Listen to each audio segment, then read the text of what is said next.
Hit it, baby. Welcome to the 505. I'm old and fat, but still alive. I voiced some games, I had some luck. But as a gamer, folks, I suck. That's why I'm inviting you to guide this aging boomer through. So bibbity-boo, and welcome to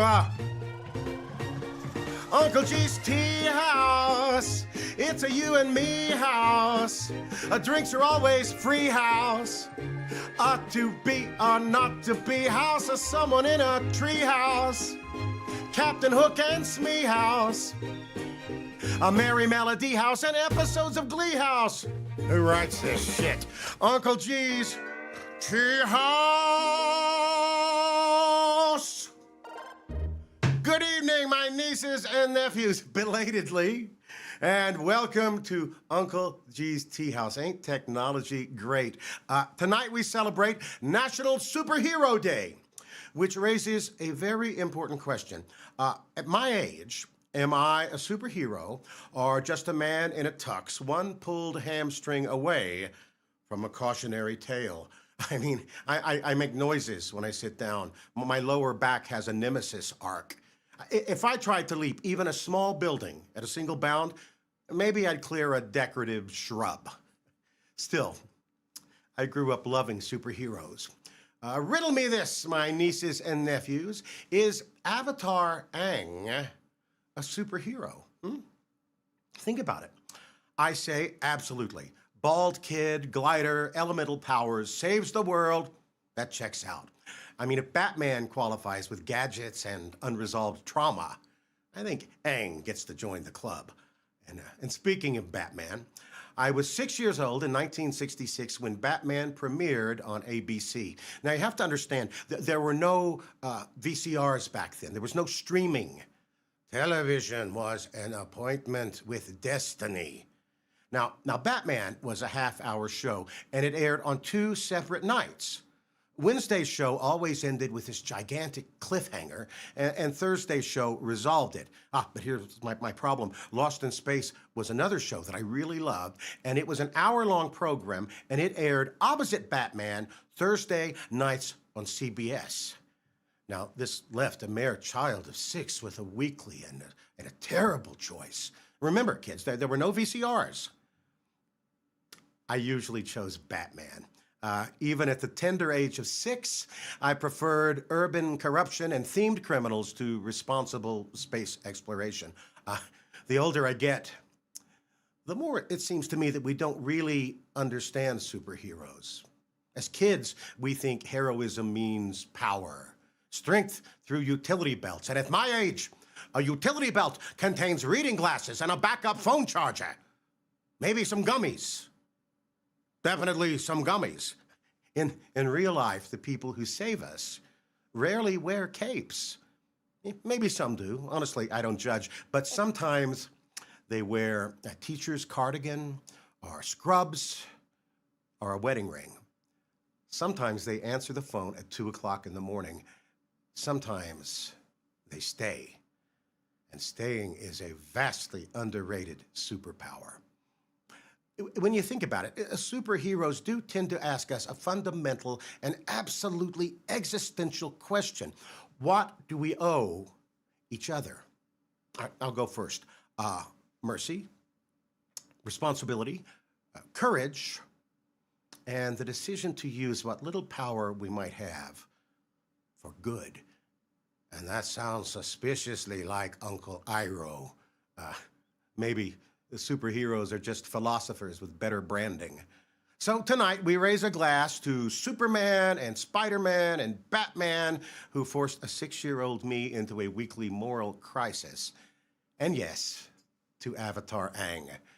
We also raise a glass to the real heroes, the ones who stand between us and despair, the ones who watch over us. And if you have been that person for somebody else, congratulations. You might just be a superhero. All right, let's mix a drink and try not to destroy Gotham, huh?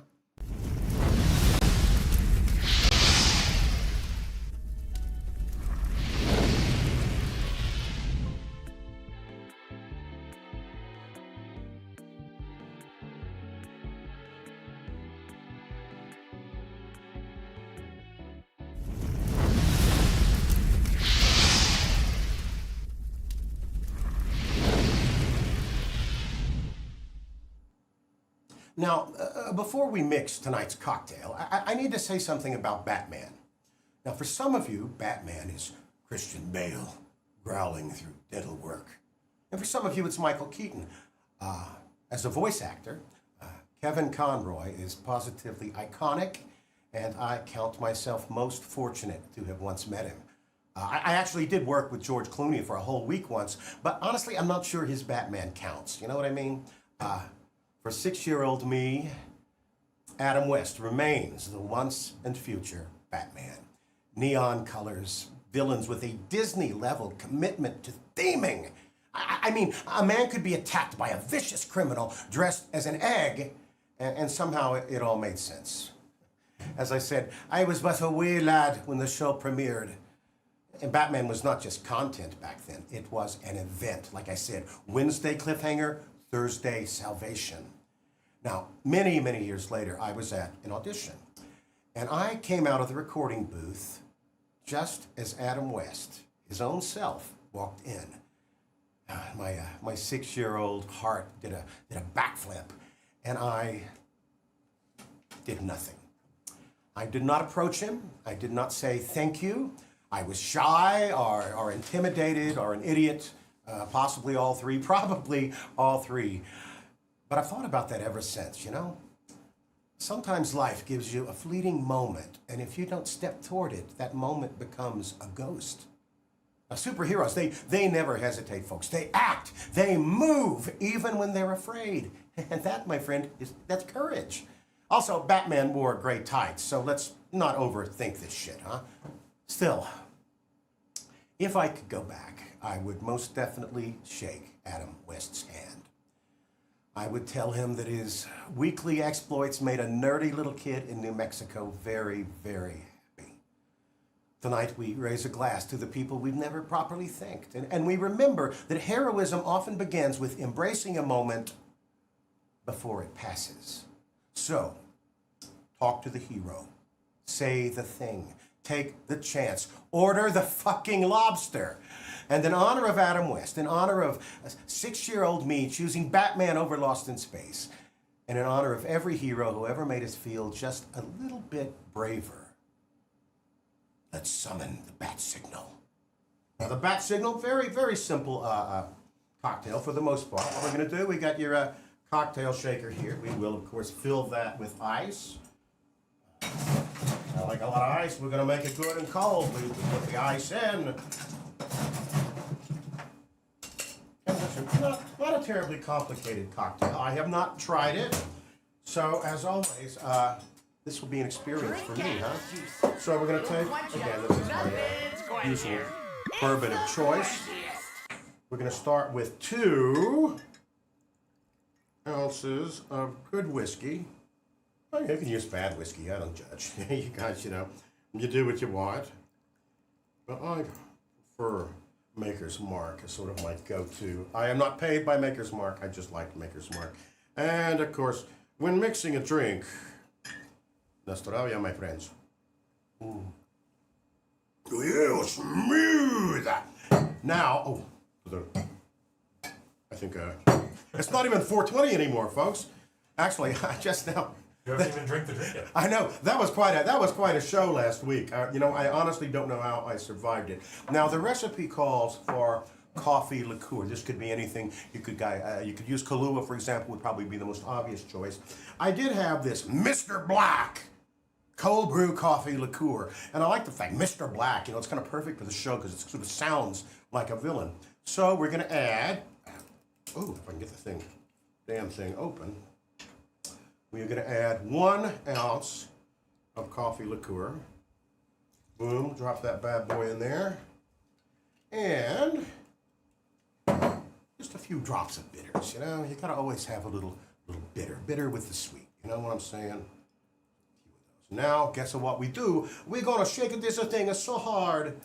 We're going to get it good and a frosty, huh? All right. Spider-Man. Can he swing? Listen, All right, we'll put this over here. Oh, that would be a horrible waste of good bourbon, wouldn't it, anybody? Now, we're going to just pour this into a coupe glass, which I always enjoy. Let's have a look at it. This is the drink that we are calling the Bat Signal. We'll see how this goes, you know. All right. Now, folks, will you look at that? The Bat Signal. Dark, elegant, slightly slightly overcomplicated, like Bruce Wayne filing taxes. Now, the funny thing about superheroes, they're always torn between their identities, right? You know, Bruce Wayne and Batman, Clark Kent and Superman, Peter Parker and Spider-Man, Greg Baldwin as I actually am, and Greg Baldwin, all caps, exclamation point. Maybe heroism lives in the second person. Not power, but presence. I know. I just turned a Batman cocktail into a meditation on moral responsibility. That is apparently what happens when you let Uncle Iroh's second voice actor tend the bar. Still, I do keep thinking about Adam West. You know, I wish I'd said hello. But my regret includes an unexpected gift because I am reminded to seize the day, to seize the moment. That's true of heroes, and it is true of ordinary people just trying to be decent. You know, maybe superpower is not flight or strength, but attention, you know, presence, choosing not to miss what's right in front of you. Now, if that sounds profound for a drink involving, coffee liqueur, blame Gotham City. All right, folks, we have lit the signal now. Will we answer it? And speaking of calls, somewhere beyond the sea, there's a drowned city waiting for me. Andrew Ryan lit his own signal once, didn't he? That did not go so well. So drink up, my nieces and nephews. We are headed back down once again to Rapture. Excelsior! That's not bad. Not bad.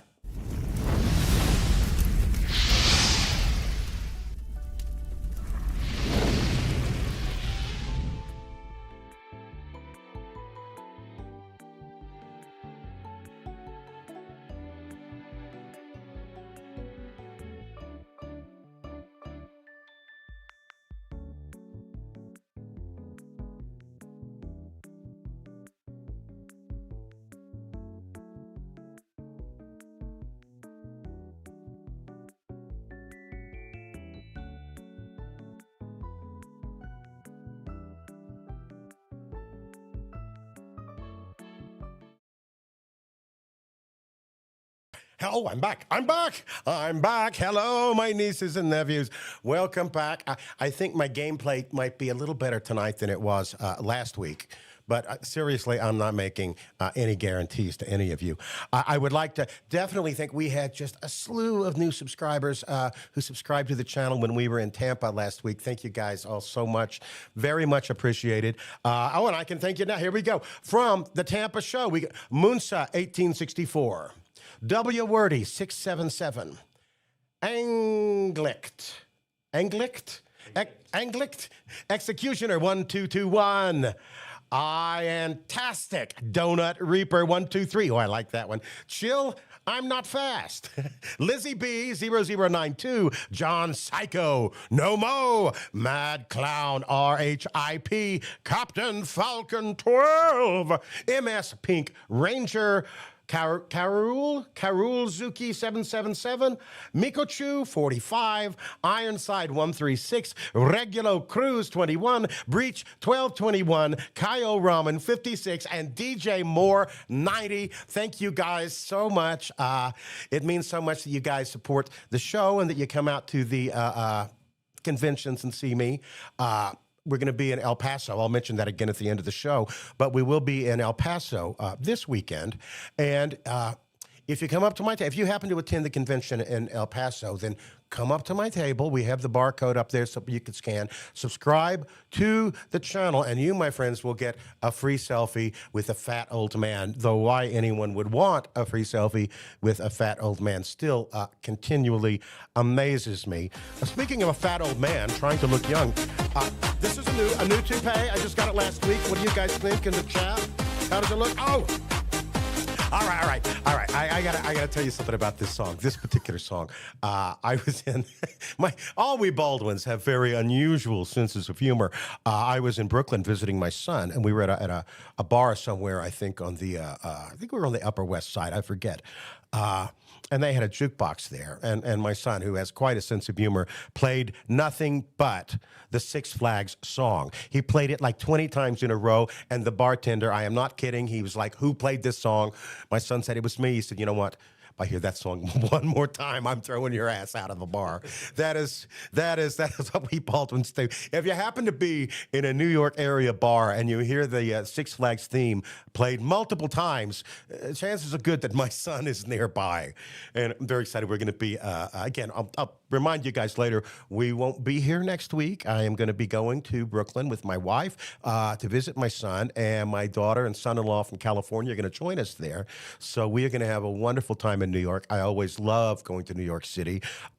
It's about $50 an hour just to breathe in Manhattan, but it's Manhattan. If you've never been to Manhattan, I think I've mentioned this before. I don't have many regrets in my life.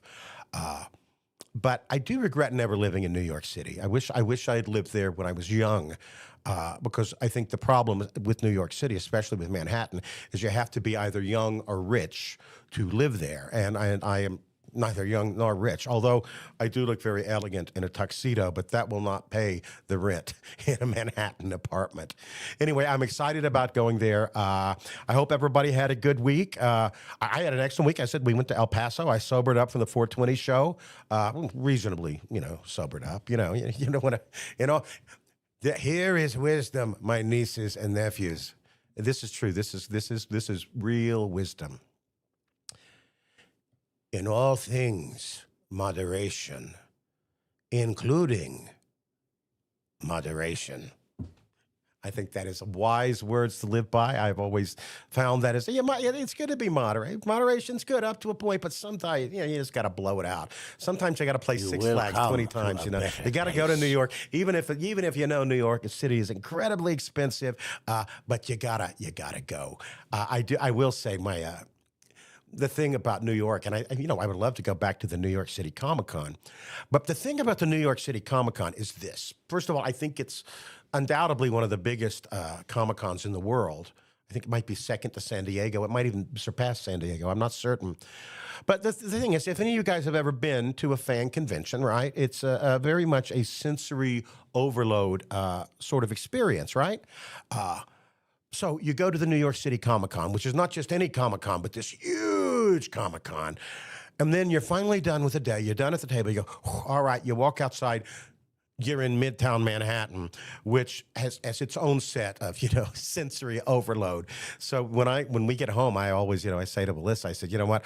I want to wake up in a city that occasionally sleeps. Thank you very much. I'm here all week.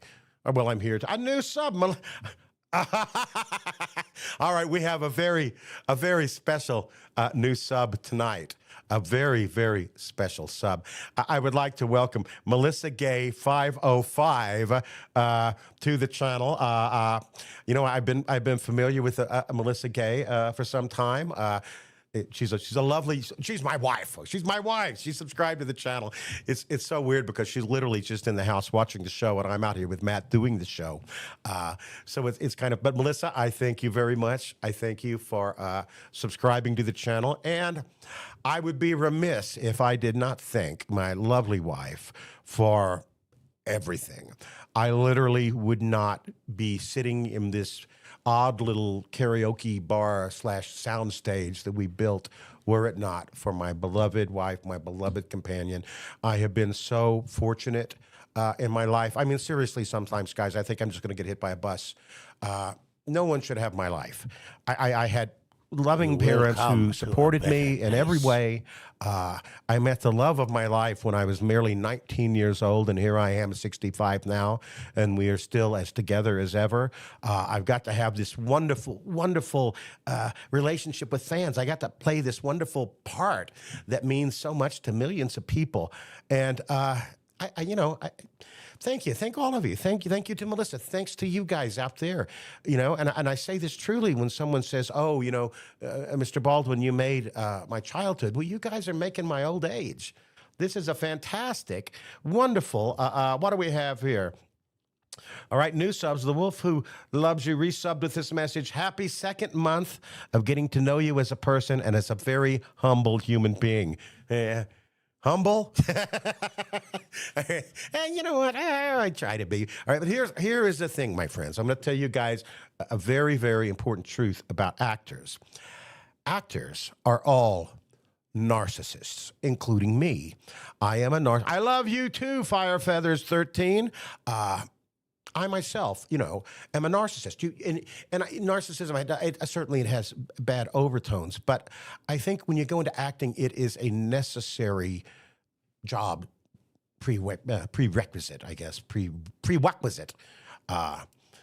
because you have to have a thick skin. Otherwise you have to believe that you're really great. And that's what always got me through for every audition I didn't get.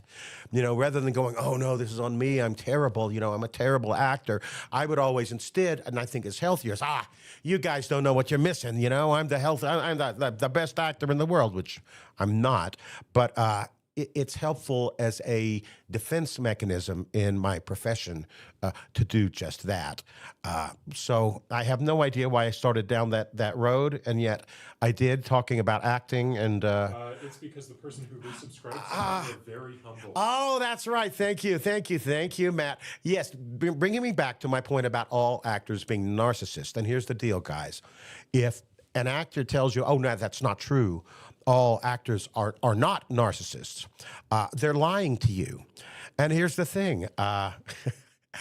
Actors are all liars, because that is literally the gig, right? The whole gig is lying. Uh-oh, Molly is in the building. Hello, Molly. Molly's sitting in her chair. Molly. Here's my song I made up for Molly. It's a good song. My name is Molly. I am gentle and jolly. Which she actually is. She is gentle and jolly. We've never had she's the biggest dog that we've ever had. We've generally always had small or medium-sized dogs, and Molly is 50 pounds. She is half pit and half cattle dog, or so we were told. And you can definitely see the pit in her. Pits get such a bad rap. This is the sweetest little girl I have never, and she's afraid of her own shadow. I mean, seriously, she might hear something in the backyard and she'll go out and bark, and then she'll send Callie, the little bitty dog, out to go out there and patrol the perimeter. So, yeah, this is just the most gentle little dog ever. And, dogs. What can I say? What would we do without our dogs? Dogs make life certainly more bearable. They are definitely a comfort to us humans. Let's have another drink, though. We chatted for a while. We'll chat some more. And I'm going to have, honestly, it's not bad. I'm a little... What you're drinking, because I think a couple people... And want to know what this is, the bat signal, my friends, in honor of National Superhero Day. It two parts whiskey, 1 part coffee liqueur, dash of bitters, shaken in a cocktail shaker with ice, served in a coupe glass, because coupe glasses are come on, man. Coupe, they look so cool. I don't care, you could be drinking the cheapest wine, you could be drinking beer, but if you're drinking it out of one of these in a tuxedo, you look very, very elegant. So here, as my grandfather, my P-Pop Hamilton used to say, here's to you and here's to me. May we never disagree. But if we do, my plea will be, to hell with you, and here's to me. P-Pop Hamilton. By the time we're done with this show, you guys are going to know all my family, all of them, cousins, probably third cousins. And I hope you enjoy it. I like to, lots of people have had a more interesting life than I, but I also haven't had a boring life. I've got to meet some very, very interesting people and do some interesting things. And there was someone, I remember this, there was someone in the chat last week, and I didn't respond.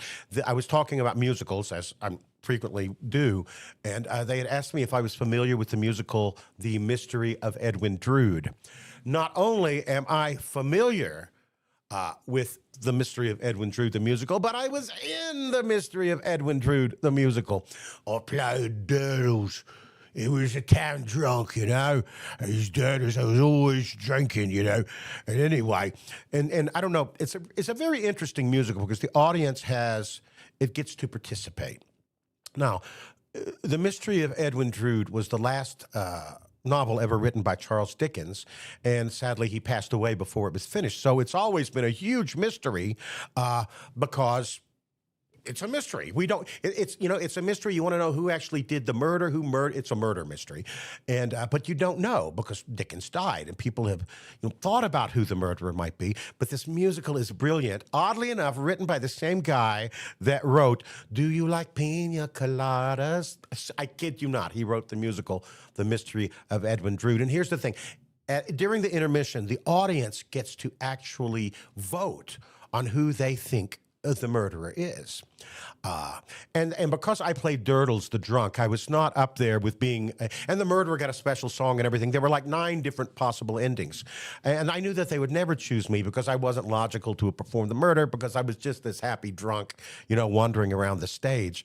But I see Crackle Moon, you're the one. You got to help count the votes. I bet you can agree with me. It was never Durdle, right? It was never, ever Durdles. Very, very seldom. Anyway, though, I had everybody, all my friends and everybody, and this was a 99 seat equity house in Los Angeles. I had everybody that I knew. I said, oh, come on this one night and vote for me. And so I won that night by a landslide. It was the only night that I actually got to be the murderer and perform the song. So, yeah, I definitely was in the Mystery of Edwin Drood. I really wanted to play the... not the narrator. I think he's called the chairman, Crackle Moon. I believe that's basically the narrator of the whole thing.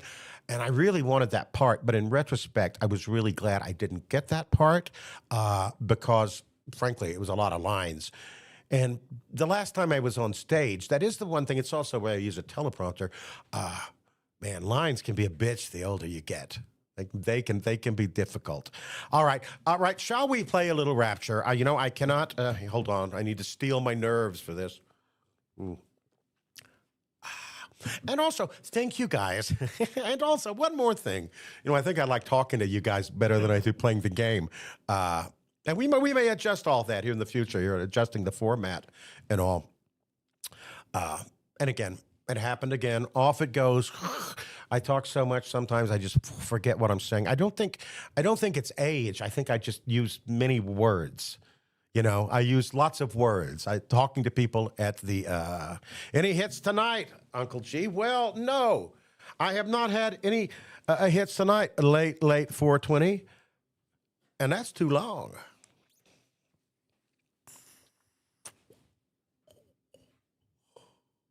All right, there we go. All right, there we go. Now, anything can happen, and it usually does. All right, we are going to play the game now. I have no idea.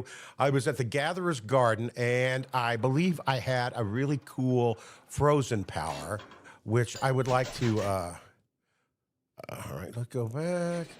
Actually, I want to try this out. Kind of cool. Kind of cool. All right, here we go. I'm walking this way. Oh, this way, guys, huh? All right. Follow the arrow. Follow the arrow. I sing a lot. You guys might have noticed that. And I am so excited. See, this is what happens. This is why I love chat. I'm so excited. I originally, all right, I got to put this on pause because someone's gonna kill me. I'm very, very excited because when I started out the show, and again, I worked in legal for many, many years, right? So I am sometimes hyper aware of the legality of using other people's work in a public, format such as this. So I'd done my research and I said, okay, as long as you buy a commercial license for the backing track, which is fairly simple, karaoke version, a lot of companies offer that, which covers me. And if you do a public domain song, which is a song written before 1930, and therefore anybody can use it. It is free to the public. The art has returned to the people that it was originally meant for. And so I tried to, and I want to do that, but I was discovering, oh my gosh, there's only so many songs written before 1930 that people still know today. So I did a little more research, and I have discovered that I can totally sing non-public domain songs live. Now, I don't know if you guys will be able to go back VOD and stream it. I think it might be muted at that point. Certainly it might as our channel grows, and I hope it grows. It is growing. It is definitely growing. I'm proud of this channel.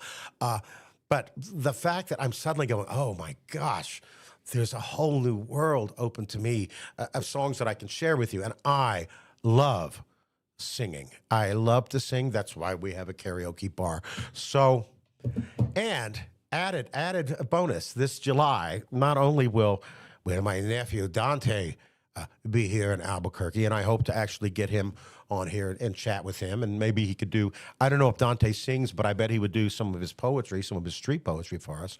And also my good friend Marty Grabstein, Courage the Cowardly Dog, will be here.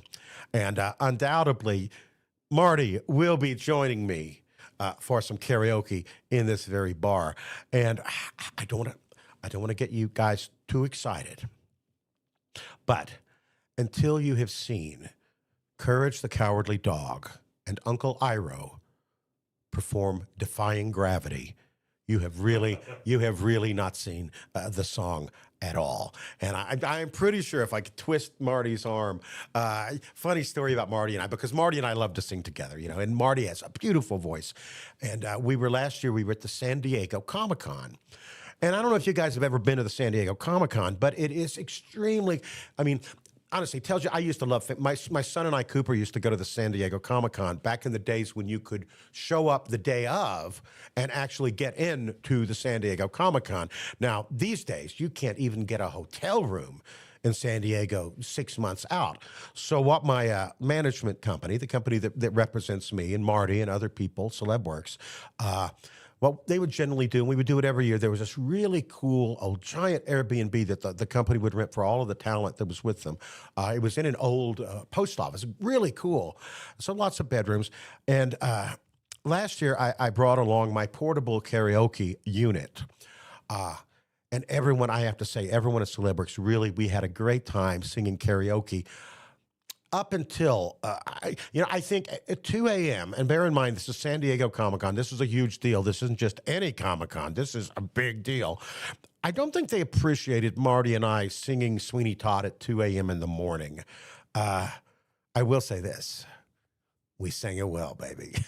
We sang it well. Molly's back. Attend the tale of Molly the dog. I can't rhyme. All right, back to the game. Sorry, folks. I get. They love your stories. All right, you guys love the stories. I get so distracted. I start talking, and all of a sudden, I've allotted 45 minutes for each gameplay, and then all of a sudden, oh my God, I've been here, and all I've been doing is talking. Okay, we got some problems here. Oh, I think, my nieces, it is time to take up the wrench. But can you hear the game at all? No. But that might be because we switched over to the AirPods, because we also had some issue with my my AirPods today. Oh, hello! You were watching the Clone Wars, the Zillow Beast. One of the. All right, the thing about the Zillow Beast. I believe that's the one where I went in and I had prepared this voice. I think they were Spice Miners. I forget. They were Spice Miners. I may have told this story before, but that's going to happen here, folks. I'm sorry. And anyway, I had, okay, what was I talking about? Damn it, that is happening more and more and more. Star Wars and, it's the thing, Relish there. I was talking. I walk in. Okay. Okay. Ooh, I'm being attacked. Anyway, I'm being attacked. I went into Dave Filoni on Clone Wars, and I had prepared this voice. He was a farmer. Oh, what is a farmer? Farmer is going to sound like this. This is how a farmer will sound. And Dave goes, fuel miner. Thank you very much. Fuel miner. And Dave says to me, yeah, that's a good voice, Greg. But listen, we were all wondering if maybe you could do your Mako impression for this. All right, I will do my Mako impression. Funny thing about my Mako impression, and if you've been at my table, you've heard me tell this story. Mako was, I believe, 72 years old when he passed away. And I was only 46 when I was cast, which was, believe it or not, 20 years ago this August, I think, late August. Now I am 65 years old. And I do find that as my vocal cords age naturally, more the age that Mako's vocal cords were, the impression actually, I think the impression gets a little better every year, and that's because I no longer have to affect the voice of an old man. I actually have the voice of an old man. So, all right. I know I have played the game hardly at all. I have to go back to the game, going back to the game. All right. Cause oh man, what are you? Oh. Yeah, but it's so much fun.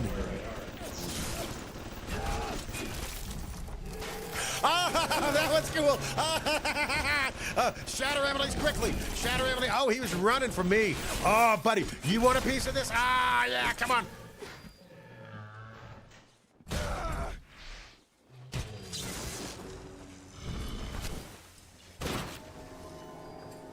Oh, no. Oh, well. It happened. Open doors. I'm back in the Vita chamber again. Out where a friend is a friend. Where the splicers always die. And all you gotta do is try to whack 'em with a wrench once again. I just made that up. Thank you, thank you, thank you. And they said I couldn't do improv. That wasn't The bad. guy who says that is you. Oh, I'm really not good at improv. Okay, I really have no idea where I am now. This is a funky place. Oh, I'll take that. Thank you. Yes. New diary. Hold it. I need money too, so that's a good thing. So the place that you're supposed to be is right here. You want to get a rose from that bush to your left. A rose. There. Yes, yes. Here you go. For who could ever learn to love a beast? Can you hear the game yet? I actually am hearing the game a little bit. I sure am. I am absolutely hearing the game very low in my AirPods, and it's good. Okay. You're getting shot by someone. Okay, so I don't want to get shot. I want to like keep going. Getting shot is bad, I think. Yeah, getting always. Who is shooting at me? I don't know. Don't shoot at me, sir. Don't shoot at me, sir. Anyway, I am so excited. Oh my gosh, there's a lot of guys here.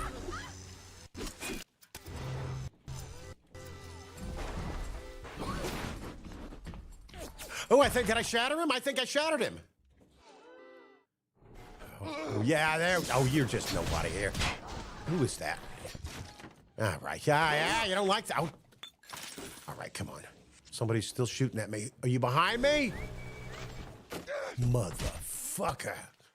I'm sorry about my salty language. No, sorry, not sorry. Oh, it's one of you. Oh, God, I hate those guys. I hate them so much. I'm getting out of here. I don't like it down here. It's very scary down here. I'm very scared. Watch me zip around, guys. If you literally, if you had watched me. What do I have? Yeah, that's what I want.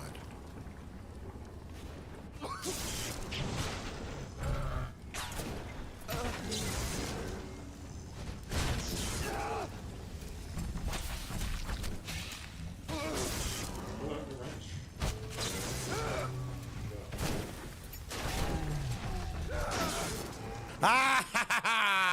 You know, there is something terribly. Don't worry about the foul language. Just say it. Ah, yes, I will say it as Aku. You know, actually, when I think about it, when I think of the way this show is sort of working, I think the game moments mostly belong to Greg and Aku. I think the more wise, philosophical moments are definitely more Iroh-esque. So, as I always say, we all aspire to be more like Uncle Iroh. But every now and then, you just want to slap the shit out of something with a wrench. Don't forget to loot the Big Daddy. Oh, thank you. Oh my gosh. Yeah. Extra thick, your blood is running. Extra thick, you stupid splicer. Thank you, Anonymous, for playing Extra Thick. Ooh, I got a little spit on that, man. Sorry. Stand back. You're in the splash. You don't have to worry. You're not in the splash zone, folks. Behind you.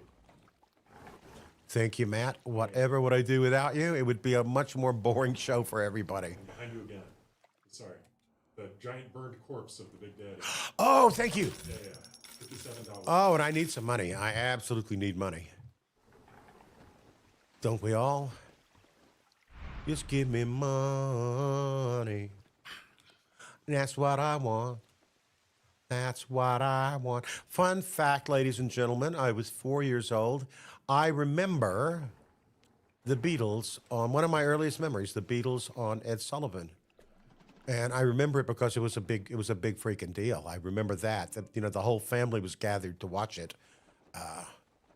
My gosh, 4 years old, 1964. What a different world that was back then. And not necessarily a better world. I think there's a tendency of people my age to go, things were great back in 1968.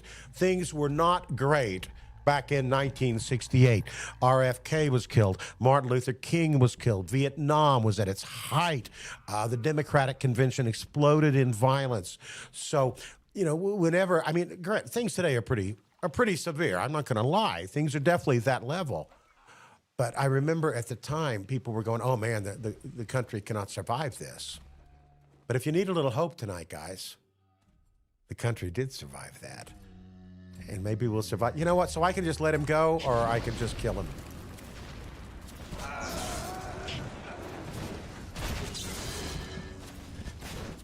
First aid. Oh, man. I love killing the big daddies. Boom, boom. You are so gonna die, dude. You are dead. You are dead. Dead, do you hear? I will kill you. Your blood will run. All right, my blood ran extra thick. Sorry about that, folks. These things happen. All right, well, you know what? I think I'll have a little more drink. A little drink I'm in danger. Was that a little sister? That was a little sister, right? No, that was Ralph Wiggum from The Simpsons.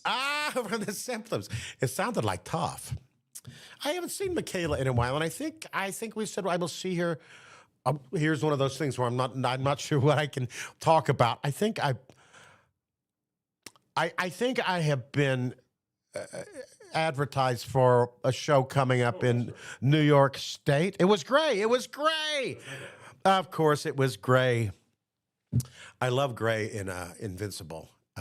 Gray is great in anything, but I've told her that I love Invincible. I will talk about all those shows later because it is sort of it's a superhero show.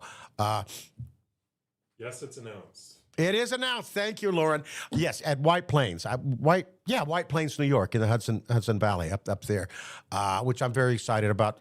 And going back to New York within a month, that's fantastic. And I will see my friend Michaela, who I don't think I've seen since we were in Houston back in February. I saw Dante last week, I think, and I'm going to see Dante again next week. And then I think, you got to come. You come. All right, very exciting. I'll see you there, Crackle Moon. Come up and say hello. Come up and say, hey, I'm Crackle Moon. And I will totally give you some free stuff. My representatives hate me for that because I'm always giving away free stuff. But, it's an IRO thing. It's interesting that this year, because it's not the 20th reunion, last year it was very normal for us to all travel together. This year, it has been much more, it'd just be a couple of us here, a couple of us there. Every now and then, it'll just be me, which is always weird, but I am always pleased and excited that people do actually come out, to see me when it's just me, But I also have to say that now I'm back on the circuit again, especially that season. I was wondering how this show would work for me because, again, the reason the show is on Tuesday is because no matter what, I am home on Tuesday night. No matter what, I will be home on Tuesday night. I don't care if it's a 4-day con. I don't care if it's in Alaska. Chances are very Monster Girl. Yeah. You know what? She would make a good Monster Girl, but I think that's Gray. Actually, the voices actually do somewhat sound alike. But man, I got to tell you, man, Invincible and I've gone off on another tangent, of course, from what I was talking about because I look at the chat and literally the chat for me is just like squirrel. Well, at least squirrel. These things are related, right? Because you were talking about appearing at Comic-Con in White Plains. Yeah. You're going to be there with somebody. I'll be there with. I think I'm going to be there with Janet. I think I'm going to be there with Janet Varney, which is also very exciting because Janet, if you've ever had the pleasure of meeting Janet Varney, she is one of the sweetest, most delightful human beings I have ever met. Hello, Fire Lord Jim. It is good to see you this evening. And hello, Yeah, that Lauren. Oh, and Scope 03. You guys I know. You guys I'm good with. Hello to Bottle the Moon. Hello to Late 420. We've talked earlier. Hello to Can you read that? Miyashi 1997, and G de Both 125, and Richard Nia Delphi. Richard Nia Delphi 2015. Hey man, what's up, Richard? What's going on, baby? You're sitting here having a little cocktail, drinking a little, having a little, fun on a what is Tuesday it you're night. drinking? I am drinking once again. We call it the Bat Signal. 2 ounces bourbon, 1 ounce coffee liqueur. I used Mr. Black, which is a cold brew coffee liqueur. However, Kahlua would absolutely work. Actually, Kahlua would probably be a little sweeter. A few bitters. Shake that bitch up in a cocktail shaker with a lot of ice. And you know what? It's good. And what I like about it is the cold brew coffee liqueur has caffeine in it to negate the booze and the weed that I enjoy while I'm doing this show sometimes. I've watched.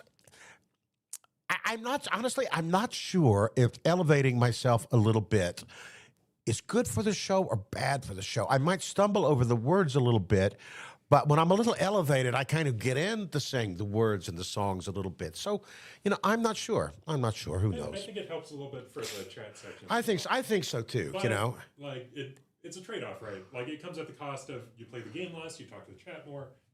Exactly. But I do love chatting with you guys. I absolutely adore chatting with you guys. I didn't. Also, I just want to say the tangents that you've been going on today are actually good because they're about superheroes. They are. So I'm actually sort of thematically, Yes. thematically good. The boys talking about Talking about the boys, Invincible. talking about Invincible. Oh, the boys. Homelander. Let's talk about Homelander. The time has come to talk about Homelander.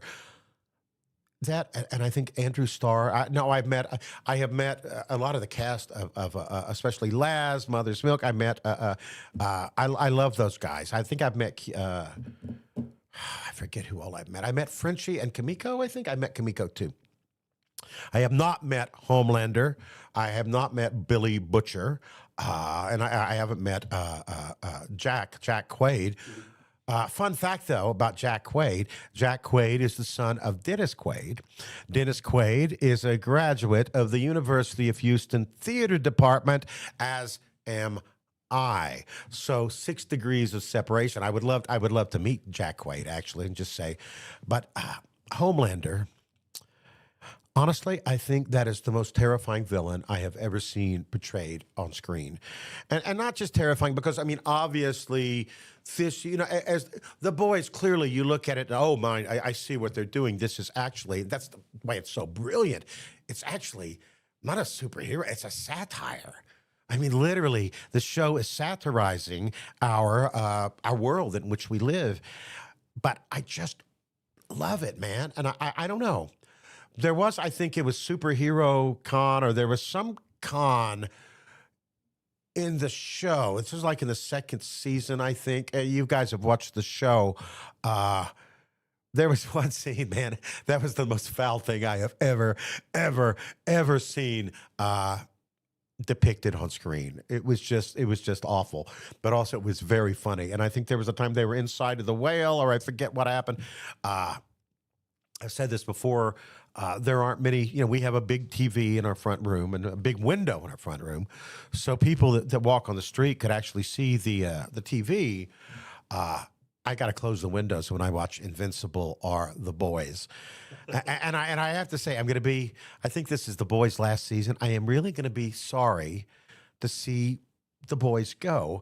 And I'm going to be delighted to see Homelander finally get his comeuppance. I have not really done a deep dive into the spoilers and the comics, because I know I probably could find out the answer to that right now if I wanted to. What happens to Homelander? But my God, that is just there was a scene in the 1st season, I think it was the last episode, and the head of Vought at the time, I forget the actress, it was Elizabeth Shue. I can't believe I remembered that. Was like his handler, the head of Vought, and she was like, there was the milk thing that going on. You remember, you know what I'm talking about. And she knows, I think it was one of the last scenes, and she knows that Homelander is coming for her. And you see her in her house, and you just hear this sound. And honestly, I think this is the scariest thing I've ever seen on screen. You hear just his boots on the roof, you know? You hear boom, boom, boom. And honestly, I thought that was the scariest scene I've ever seen on television. Honestly, I don't even know if I want to meet Andrew Starr. He might freak me out a little too much, man. I imagine he's a very nice guy, but man, that is one scary, scary villain. I'm not sure. Aku might run from that guy, you know? Samurai Jack is one thing. Anthony Starr, thank you very much, Lauren. Anthony Starr. I was close, huh? Have you watched the spinoffs? Or? Oh, yeah. The V, Gen 5, Gen V, Gen V. I watched all of Gen V. I watched some very, very twisted animation that they did. There was one particular one that made fun of, the old Chuck Jones animation. It was Chuck Jones animation, but with boys level violence, baked into it. And man, I could go out, honestly, I could talk about the boys as much as I could talk about Avatar: The Last Airbender. That's a trade-off we would, all right, here's something for the chat. All right. Homelander versus Uncle Iroh. Who would win? I think possibly Homelander would suffer because Homelander doesn't think things through. Homelander just lashes out. Homelander is basically a child, a toddler. Oh, Callie has come in. There's our little Callie girl. Ladies and gentlemen, say hello to Callie. She's a little girl. Queen Calafia Manelli has graced us with her waggledy bottom. Here's my waggledy bottom. I'm up on the stage, ladies and gentlemen. I'm an influencer dog tonight. I'm a real influencer dog. I love these little dogs. I guess the crux of what I've been saying, love these little dogs.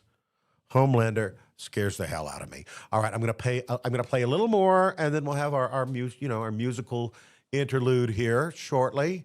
The nice thing is it's not last week, so I'm fairly certain I'm not too stoned to sing it. Backing tracks are hard. It's much better when you're actually working with a real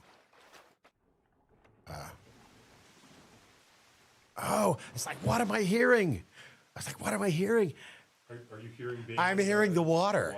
Yeah, I'm hearing the water. That's kind of cool. It's like what? It's kind of cool, actually. All right, here I go. Here I come. Here I come to save the day.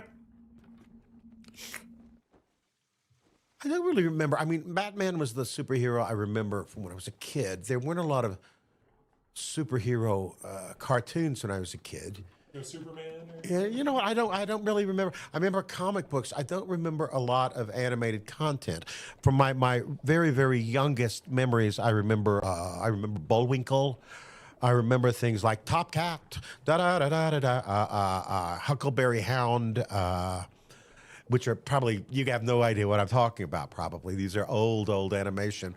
The first time I really remember, I remember the Super Friends. I certainly remember the original Spider-Man show. That I definitely was old enough to remember that. That was probably just about the same time that Batman was on television. I think. But again, I'm an old dude. I think that's how I remember it. All right. I am totally I'm going to win this game now. I have the rose.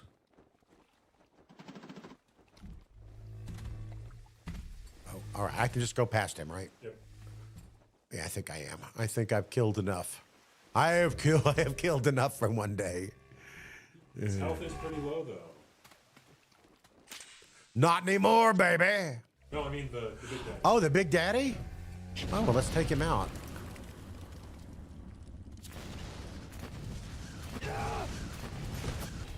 Just too much.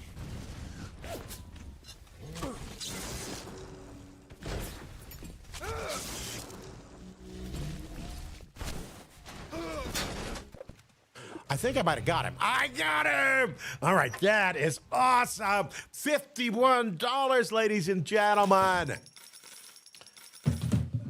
I am triumphant. I have killed the Big Daddy. Do I need anything here? No. I got some money again. That's a very good thing. Yes. Just give me money. I think I might have sang that before. Other songs about money.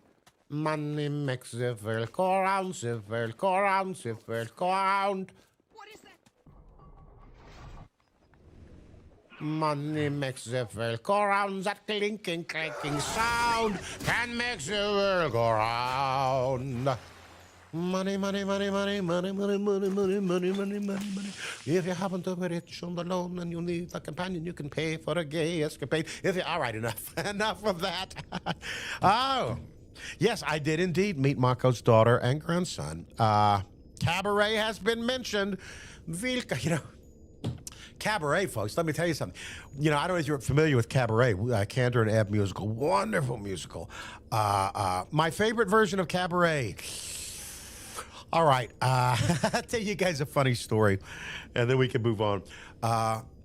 When I was a little kid back in Texas, we would go down to visit my grandparents in Freer, Texas, which is down south of San Antonio, about smack dab in the middle of South Texas between Corpus and Laredo. And we would go down there to visit my grandparents, my mother's parents. These were the party people, and all my cousins would be there, and I would round up all my cousins, and we would then rehearse a play, and all the adults would come in and they would watch the play that we presented for them. Now, I was probably, I don't know, Cabaret came out, I think in 1972. I was probably 12, maybe. Yeah, I was not 13, I was 12. So I got my cousins together, and this particular summer, the Baldwin cousins did a production of Cabaret, as I remembered it, improvised. And, I have to say, I have to give it credit to my aunts and uncles and parents and grandparents, because, again, this is the very early 1970s. This is a small, small town in Texas. And I'm playing, of course, the Master of Ceremonies, because, of course, I'm playing the Master of Ceremonies in full Joel Grey makeup. I have no idea. But, again, that's what I mean. I've had such a lovely life. My grandparents, my parents, everyone was like, well, that's just Greg Radine. That was a good play, Greg. I'm not sure why you had on all that makeup. I'm not sure what all them Nazis had to do with it, but you know what? Y'all did real good there. You sound very supportive of it. They were very supportive. I think they liked our production of Willy Wonka and the Chocolate Factory more than Cabaret. And thank God I never got to our Waiting for Godot version. All right, guys, it has been 46 minutes. And you know what? My allergies have been terrible. I need some nasal spray. I'm going to have a nasal spray break, and we will continue with our musical selection of the evening.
My dear friends, there are songs that announce themselves as serious songs, songs about sacrifice, songs about destiny, songs that ask us what it means, to stand against darkness when the night feels endless.